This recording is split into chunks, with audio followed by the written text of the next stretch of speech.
Menyaksikan Market Outlook 2024 CNBC Indonesia bersama saya Andi Shalini.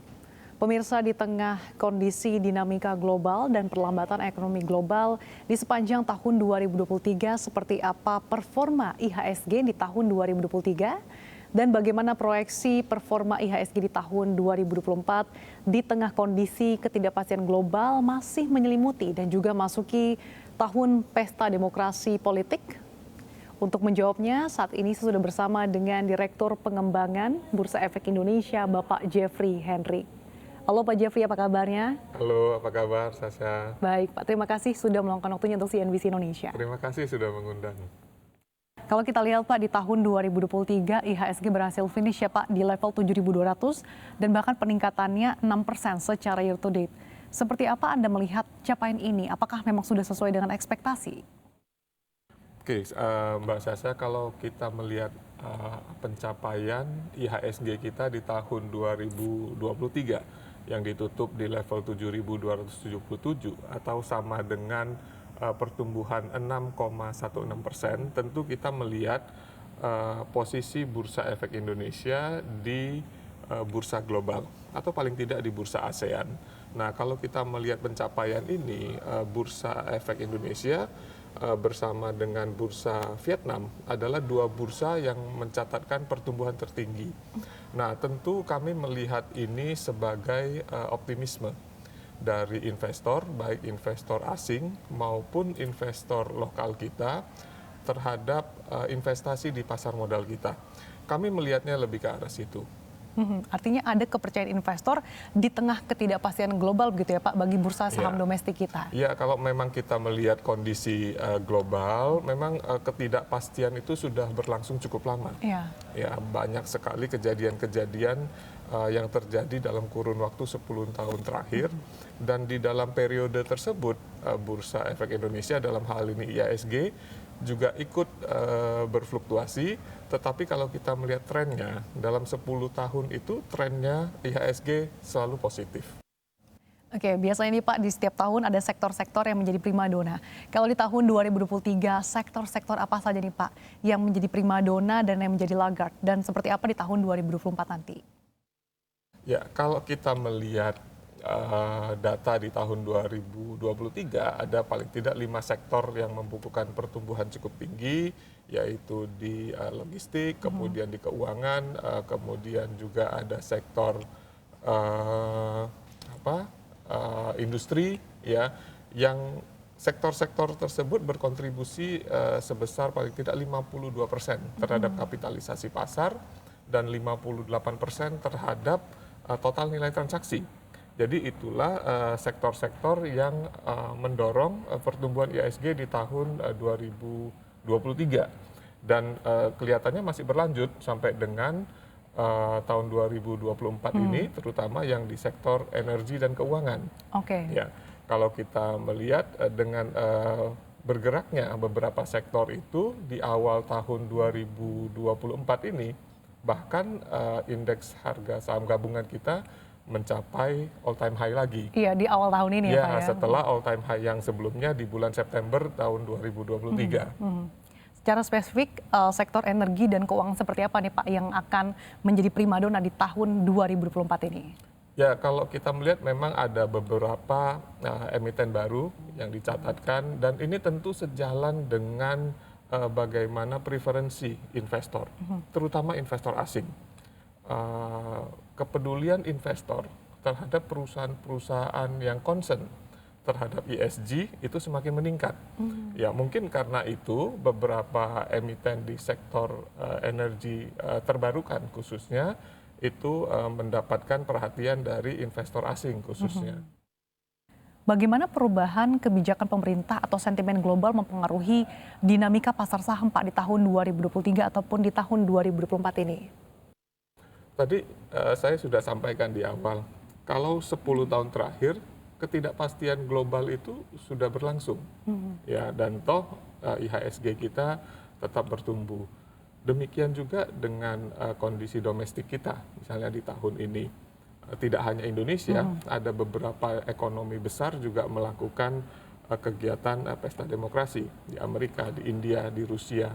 Nah, Kalau kita melihat concern dari para investor kita tentang bagaimana kondisi pesta demokrasi terhadap pasar, ya di akhir tahun 2023, Bursa Efek Indonesia menyelenggarakan acara Capital Market Summit dan Expo. Ya, di saat itu sebagai seminar utama, kami mengangkat tema investor sebagai pemenang di tahun politik. Apa yang kami diskusikan di situ? Yang kami diskusikan di situ adalah kami mengundang investor yang sudah mengalami pemilu paling tidak 5-6 kali. Wow, dan sudah melewati asam garam ya Pak? Sudah melewati berbagai pemilu dan mereka survive sampai hari ini dan sukses sebagai investor. Dan kami juga melihat fenomena seperti ini. Di tahun 2019, jumlah investor pasar modal hanya sekitar 2,5 juta. Hari ini jumlah investor pasar modal ada di angka 12,1 juta. Artinya ada 9 juta lebih investor kita yang di tahun 2019 itu belum menjadi investor. Ini adalah pemilu pertama mereka sebagai seorang investor. Tentu perasaan nervous mungkin ada. Nah, itulah kenapa kami mengundang investor yang sudah berpengalaman 5 kali pemilu untuk sharing dengan investor-investor baru ini. Kalau selama kita berinvestasi dengan rasional, dengan potensi ekonomi yang ada di Indonesia, kita semua akan baik-baik saja melampaui ini. Artinya secara historis, ketika ada gelaran pesta demokrasi, IHSG bisa dikatakan cukup resilient ya Pak ya? Iya. Di pasar modal itu dalam kondisi dan situasi apapun selalu ada peluang. Itulah yang selalu dilihat dan dicari oleh para investor. Bagaimana agar investor bisa memanfaatkan peluang-peluang ini Pak di tengah kalau kita lihat masih ada ancaman perlambatan ekonomi global dan juga berbagai ketidakpastian? Nah, tentu para investor harus melakukan tugasnya sebagai seorang investor, yaitu belajar. Ya, kemudian melihat peluang, ya sektor apa saja yang akan mendapatkan perhatian banyak dari para investor global, misalnya. Kemudian perusahaan-perusahaan apa sih yang akan membukukan keuntungan dengan kondisi saat ini. Nah, tentu para investor harus jeli melihat itu dan memanfaatkan peluang itu. Bagaimana perkembangan ekonomi global ini bisa memberikan peluang investasi, khususnya investor lokal, Pak? Nah, begini, kalau kita melihat konstelasi ekonomi global saat ini kan sangat bervariasi. Ada beberapa ekonomi besar dunia itu berkontraksi, ya. Sedangkan ekonomi Indonesia ini tumbuh terus dan cukup stabil. Ya, pertumbuhan di 5,sekian%, inflasi terjaga di sekitar 2%. Tentu ini menarik bagi investor. Ya, kita melihat ada inflow dana dari asing ya diinvestasikan di Indonesia. Ya, tentu ini akan menjadi pendorong bagi kenaikan saham-saham di Indonesia dan bisa dimanfaatkan oleh investor domestik dan investor pemula kita. Oke, ada berbagai peluang gitu Pak yang bisa dimanfaatkan oleh... Selalu ada peluang di pasar modal.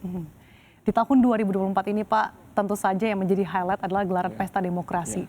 Bagaimana di tahun 2024 ini ekspektasinya Pak terkait dengan perkembangan pasar saham di tanah air dan faktor-faktor apa saja yang patut menjadi perhatian pelaku investor? Kami selalu melihat potensi pasar modal Indonesia itu tetap baik. Ya, saya kira pendapat yang sama juga disampaikan oleh para investor global. Ya, di saat kami melakukan roadshow ke luar negeri, bertemu dengan investor-investor global, mereka selalu menyampaikan tone positif tentang Indonesia. Terlepas ada kegiatan pesta demokrasi di tahun ini, ya kan, dan kebijakan kami kira kebijakan itu akan tetap sustain, ya, terutama di bidang ekonomi, ya. Oleh karena itu investor merasa cukup confidence, ya, dengan potensi ekonomi kita, dan itu yang dilihat oleh investor. Investor selalu melihat fundamental dan bagaimana fundamental ekonomi Indonesia. Bagaimana fundamental perusahaan-perusahaan yang sahamnya tercatat di Bursa Efek Indonesia itu yang menjadi perhatian utama dari para investor. Bagaimana sebetulnya daya tarik khususnya fundamental pasar saham tanah air Pak dibandingkan dengan negara-negara peers kita Pak? Kita ambil contoh sektor keuangan, terutama perbankan. Perbankan di Indonesia itu potensi pertumbuhannya, potensi keuntungannya jauh di atas peers-nya yang ada di regional maupun di global. Ya, itu hanya dari satu sektor. Belum lagi banyak sektor lain yang juga potensial. Seperti tadi kita sudah diskusikan di sektor energi, terutama energi terbarukan, potensi di Indonesia sangat besar. Dengan daya tarik yang luar biasa, tentunya ini bisa lebih banyak lagi menggait para investor baru khususnya ya Pak ya. Ya, yang cukup membanggakan adalah Indonesia baru saja merilis bursa karbon ya Pak. Seperti apa potensi terutama dari segi transaksi dan juga peningkatan jumlah pengguna jasanya Pak di tahun 2024 ini? Oke, kalau kita mereview bursa karbon, kita akan melihat dari dua sisi. Pertama, kita melihat bagaimana kinerja bursa karbon Indonesia dibandingkan dengan bursa karbon yang diluncurkan pada periode yang hampir sama. Di bursa Malaysia meluncurkan bursa karbon di Desember 2022, kita meluncurkannya September 2023 dan tidak lama kemudian bulan berikutnya Tokyo Stock Exchange juga meluncurkan. Kalau kita membandingkan tiga bursa karbon ini, volume perdagangan di bursa karbon kita itu 3 kali lipat dari apa yang dicapai oleh bursa Malaysia. Ya, demikian juga dengan bursa di Tokyo, kita jauh lebih besar. Kalau kita melihat itu, tentu kita bersyukur, kita tetap optimis.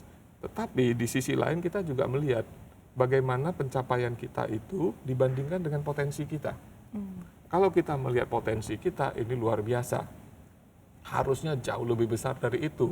Oleh karena itu, kami dari Bursa Karbon akan terus melakukan kegiatan sosialisasi, mengajak lebih banyak lagi pengguna jasa, yang pada saat peluncurannya di bulan September itu jumlahnya 15, pada saat kita menutup tahun 2023, jumlah pengguna jasanya ada 46. Wow, melonjak signifikan ya Pak? Ya, dan tahun ini kami menargetkan paling tidak ada penambahan 50-an lagi pengguna jasa.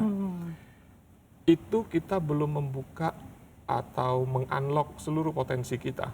Ya, saat ini kita baru punya 2 supply dari sektor energi. Kita belum unlock apa yang ada di sektor kehutanan, di sektor industri, limbah, dan lain-lain. Kita baru mentransaksikan SPE GRK, PT BAEPU belum ditransaksikan. Kita hanya melakukan transaksi untuk perusahaan lokal, kita belum buka untuk asing, kita belum melibatkan retail, kita belum melibatkan anggota bursa sebagai broker. Jadi banyak hal yang masih bisa kita lakukan, tentu dengan kolaborasi yang baik dengan OJK dan kementerian terkait. Kami sangat optimis Bursa Karbon Indonesia ke depannya akan memberikan kontribusi yang jauh lebih besar lagi. Artinya masih banyak sektor-sektor yang belum dimanfaatkan secara maksimal ya Pak. Benar. Target di tahun ini sektor apa lagi Pak yang akan digarap? Nah, kalau kita melihat bagaimana struktur ekosistem nilai ekonomi karbon, khususnya bursa karbon, kami di Bursa Efek Indonesia sebagai penyelenggara bursa karbon, mandatnya adalah penyelenggaraan di secondary market. Di primary market itu ada di SRNPPI milik KLHK. Nah, oleh karena itu tentu koordinasi dengan teman-teman di KLHK akan terus kami lakukan supaya akan lebih banyak lagi supply di situ dari berbagai sektor. Ya, demikian juga dengan kementerian terkait untuk di pasar allowance-nya. Ya, jadi masih banyak hal yang bisa kita lakukan untuk mengembangkan bursa karbon kita. Dibutuhkan koordinasi dan juga sinergi lebih lanjut ya Pak untuk memaksimalkan potensi-potensi ini. Lalu apa saja Pak upaya-upaya strategis yang perlu diperhatikan supaya investor ini bisa memanfaatkan momentum peluang dan juga bisa mengatasi resiko-resiko yang mungkin saja terjadi tahun 2024 ini? Oke, kalau kita berbicara bagaimana kita bisa memberikan potensi yang sebesar-besarnya kepada para calon investor maupun investor kita di pasar modal, Bursa Efek Indonesia saat ini sudah bertransformasi menjadi bursa yang multi aset, tidak hanya produk-produk equity, tidak hanya produk fixed income, kami juga mengembangkan produk terstruktur, kami juga akan mengembangkan dan meluncurkan produk derivatif, dan karbon kita sudah punya. Oleh karena itu kami akan mengembangkan itu terus, ya, dari sisi produk equity, akan ada beberapa peraturan baru yang kami luncurkan untuk memberikan ruang yang lebih besar kepada para investor untuk bisa menjalankan strategi investasi mereka. Produk derivatif juga diluncurkan untuk mendukung strategi investasi, produk terstruktur, ya, jumlah perusahaan tercatat juga akan terus dikembangkan. Sampai hari ini kita sudah punya 911 perusahaan tercatat dan tentu itu akan terus bertumbuh. Artinya apa? Akan lebih banyak pilihan bagi para investor kita. Produk karbon itu juga kita kembangkan terus. Dan kita juga tentu menunggu bagaimana implementasi dari Undang-Undang P2SK tentang produk derivatif keuangan. Jadi potensi itu semua harus kita garap sebaik-baiknya untuk memberikan keuntungan yang optimal bagi investor kita. Oke, kalau kita lihat rapor di 2023 bisa dikatakan cukup positif gitu ya Pak. Outlook di 2024 ini seperti apa Pak? Dari tahun ke tahun kami selalu optimis.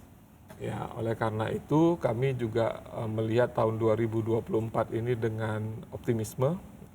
Nilai transaksi kami yakin akan bertumbuh, jumlah perusahaan tercatat juga akan terus bertumbuh, jumlah investor kita juga akan bertumbuh, perkembangan pasar modal syariah kita punya prospek yang sangat besar. Artinya kita akan melihat akhir 2024 dengan sangat positif. Di tengah optimisme ini kita harapkan bersama ya Pak, semoga dengan berbagai inovasi dan juga langkah-langkah strategis, IHSG bisa tetap resilient di tengah menghadapi berbagai ketidakpastian global yang menyelimuti. Terima kasih atas waktunya Direktur Pengembangan Bursa Efek Indonesia, Bapak Jeffrey Hendrik. Sehat selalu untuk Anda. Terima kasih dan sukses selalu Mbak Sasha. Demikian Market Outlook 2024, CNBC Indonesia, Beyond Business.